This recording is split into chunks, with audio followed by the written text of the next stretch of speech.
Hi students, good morning everyone. Today we are going to continue the lesson, that is Women, Caste and Reform. Today's topic I have discussed to you last class about Ram Mohan Roy or Raja Ram Mohan Roy. He had established Brahma Samaj to reform for social reform. And about Ram Mohan Roy we are going to study in detail today. As you know that you have learned it before about Rajaram Mohan Roy. He was a social reformer from West Bengal, especially Calcutta. So Ram Mohan Roy, he was well versed in many languages, especially Sanskrit, Persian, many European languages and other Indian languages he was well versed. So because of this new knowledge or languages, when he got many knowledge of many languages, he read many books. So he understood that the practices which were going on in the Indian society at that time were actually against the reform or against the development. So he had wanted to, or he, with the reference from Indian text, ancient Indian texts, means manuscripts or ancient Indian texts, etc. He stated that the practices like widows burning herself, like sati, it was known as sati. So sati practice about the widows burning herself, that is actually not given, or references with related to the ancient text. Such practices are not given, or such practices were not existed from the ancient texts or any Hindu texts. That type of practices were not mentioned. So he had referred, when he argued that with the reference of the Indian text, Indian traditional texts, he argued that such practices are made by the human being actually, and it was not mentioned in the any Hindu text. So people, with that support, he stated that sati wanted to be banned, or it has to be abolished. And when he argued that, many British people who considered Indians as barbaric or barbarians, or Indian civilization as barbarian, they supported Rajaram Mohan Roy, because Europeans believed that these practices are against humanity. So the British supported Ram Mohan Roy, and at last in 1829 sati was banned. When he argued and when he convinced the society and convinced the English people or British people, at last in 1829 sati was banned. So Rajaram Mohan Roy's name is very much associated with abolition of sati. Yet another reformer or personality known as Ishwara Chandra Vidyasagar, he had argued, he supported or he wanted to reform the society by widow remarriage, allowing widows to get remarried, and also education for women. So women's empowerment, Ishwar Chandra Vidyasagar, he had a great contribution in India. So when he wanted the permission for widow remarriage, he did the same as done by Rajaram Mohan Roy. That was referring the ancient text, and with that ancient text or ancient text support, he stated that anything which is not mentioned, that widows cannot remarry in the ancient textbook or ancient Vedic text, it is not mentioned that widows cannot remarry. So with that support, he wanted for women's upliftment, he had stated that he wanted that women's have to get the permission for widows could get the permission for remarriage.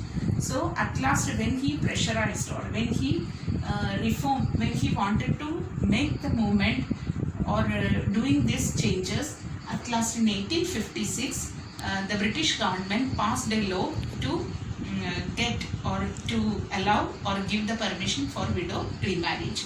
But actually, many people, when even the law was made or widow remarriage was permitted, the society was so conservative, so orthodox that many widows, lot of widows did not remarry. But those who remarried people, those who were remarried at that time, even after 1856, people looked at them as something strange. So that was the condition at that time. But actually, the eminent personality that was Ishwara Chandra Vidyasagar, he had a great contribution in the permission for widow remarriage. Next thing, the same reform movement like women's upliftment, which spread to Madras and also Andhra Pradesh. Telugu speaking places like Andhra Pradesh, at present it is known as Andhra Pradesh. So these all places, the widow remarriage or widows have to remarry, such a reform movement spread. So in the South Indian states, one of the important reformer we have to remember, that was this Veeresh Lingam Pantulu. Veeresh Lingam Pantulu, he had made some reform movement and made many organization for the widow remarriage and for the upliftment of women. Next, another important personality we have to study here, that is Swami Dayananda Saraswati. He had also made a lot of reform movement for the women's upliftment. He had organized an association known as Arya Samaj for the reform movement. So Arya Samaj also worked well for the reform movement in India. Same way for women's education or girls' education. At that time, girls were not allowed to go to school, or women were not allowed to get knowledge. So girls were asked to do the domestic works. They were not allowed to go to the schools. So for women's upliftment, in that girls' education is one of the important part. For that girls' education, many personalities who worked. One such we had discussed earlier, Ishwara Chandra Vidyasagar. He had set up many schools, and he set up many schools for girls. So girls' education, even though schools were set up, less girls attended the school, because the society or the people at those times, they were not ready to send the girls to the schools. They feared that it will, or to go to school, they had to, or the girls had to go a lot of they had to travel lot of distance to reach the school. So they had to go through the public places, where when they go to the public places, it will affect, or the public places, many people will see them and it will affect their culture. That was one of the important fear at that times people had in the society. So girls were not allowed to go to the school, because people would see her and it will have some effect on her culture. That is why people were not ready to send the girls to the school. So schools were set up, but those who attended the schools were less. Some girls, they got education because at home itself, because their parents or the fathers were very liberal, and they had brought teachers from other places to their houses and got the education. Some such people were there, or girls were there, they got education at houses. So one of the important thing, that even laws were made, society did not accept. So another important personality in girls' education we have to remember, that is Jyotirao Phule in Maharashtra. Jyotirao Phule and Savitribai Phule you had learned in the previous classes. So they had worked for upliftment of girls by giving them education. They had set up schools.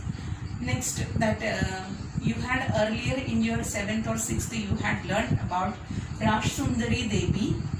She had got education by herself. She tried and got education by with the efforts of with her own efforts. So Rajsundari Devi, one of the girl who got education at that time. Same way, among Muslim community, the same system was there. Girls were not allowed to go to the schools and get education. But in those days, one of the important woman, Mumtaz Ali, she got education, and she interpreted that she was a reformer for girls, getting girls education, and she reinterpreted Quran, and she stated that such practices or girls should not get education, not mentioned in such holy textbooks. So Mumtaz Ali, she worked for girls education from the Muslim community. So today we have learned about three important concepts. One is the sati was banned, whose effort and who worked for sati, abolition of sati. Next we have learned about the girls upliftment or girls education. We have eminent personalities we have discussed. Next we have also discussed about widow remarriage.